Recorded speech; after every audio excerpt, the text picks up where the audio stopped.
ကိုကြုံငယ်ညာဒုက္ခခရီးလန်ဂရန်တီနဲ့တောင်းဆိုင်မှာအမိန်သာအိမ်ပြန်ဆောင်လာတာဝန်ဒီမရီဆုံးလည်းမပြန်နိုင်ခါ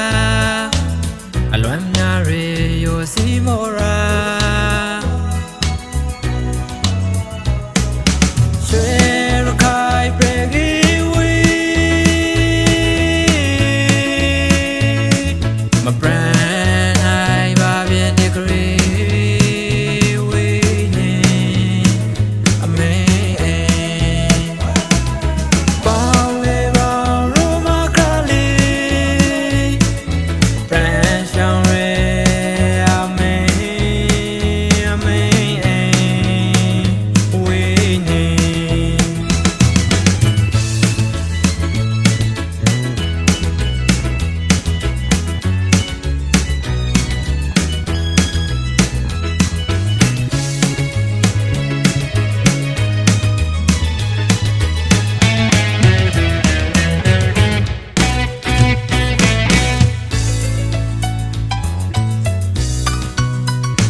မခံနိုင်ပြ